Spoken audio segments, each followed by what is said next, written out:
Good morning everyone, welcome back to the channel new blog. সকাল ভালো আছে? আমি খুব ভালো আছি। আমি রেডি তো হয়ে গেছি বেরোবো বলে, আগের ব্লগে বলেছিলাম। তো চলো আমি বেরোই, কিছু কাজ সারবো, বিকালের দিকে বাড়ি এসে বাকি ডিটেলস সব কিছু তোমার সাথে শেয়ার করে দেবো।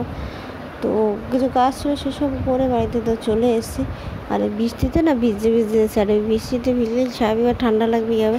আর এই ফুলের দোকানে ফুল কিনতে গিয়ে দেখি হাঁচিয়ে দিচ্ছি। তো আমি তাড়াতাড়ি করে এসে বাড়িতে শ্যাম্পু করে নিলাম, করে নেওয়ার পর ঠাকুরকে নর্মালি ধূপকাঠি দেখালাম। আর যা যা কাজ ছিল সব কমপ্লিট হয়েছে, ইভেন আমার অ্যাসাইনমেন্টও কমপ্লিট হয়ে গেছে।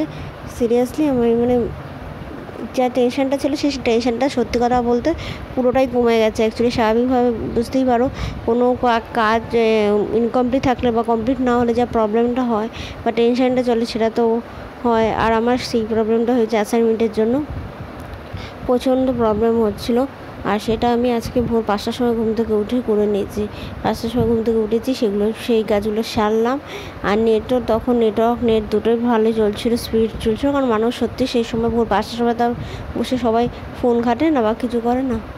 আর এখন এত গরম লাগছে, আমি এখানে দাঁড়িয়ে হাওয়া খাচ্ছি ফ্যানটার উপর, কিন্তু এটা বেশিক্ষণ চালানো যাবে না, বন্ধ করে দিতে হবে। এমনি সিলিং ফ্যান চলছে, তো এই জন্য এখন বন্ধ করে দেবো। জাস্ট তোমার সাথে শেয়ার করলাম বলে। আর বাজার থেকে আমি সব কিছুই কিনে নিয়ে এসেছি মোটামুটি ঠাকুরের জন্য। দেখি আর যা যা বাকি আছে আমি অন্য একদিন গিয়েই কিনে নিয়ে আসবো। আমার এত সুন্দর সুন্দর সবাই পড়ায়, আমারও ইচ্ছা যে আমি খুব সুন্দর করে সাজাবো জিনিসটা। তো আগে 2 বছর তো আমি মাটির পুজো করেছিলাম, ইচ্ছা হয়েছিলো তাই। তো এইবার সব গুছিয়ে সব কিনে নিয়ে এসেছি, আমি সব কিছু করবো। আর তোমরা সব এখন দেখতে থাকো। আর পুজোর দিন আমি অবশ্যই তোমার সাথে শেয়ার করবো। ওখানে লাল শাক আছে, মোচাটা বের করে রাখলাম, কারণ আমি এখনই কেটে রাখবো।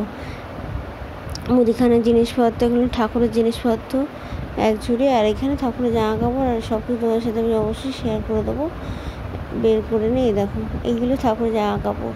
আর একটা জিনিস নেই এখানে, একটা জিনিস নেই ওখানেও নেই, কিন্তু সের জন্য আমি স্লিপটা দেখে নিলাম যে কি নেই, টাকা ধরেছে কিনা। দেখলাম না, টাকা পয়সা ধরেনি, দিতে ভুলে গেছে। তো চলো ভিডিওটা আমি এখানে শেষ করছি। Tata, bye bye. নেক্সট ব্লগে দেখো, ভালো।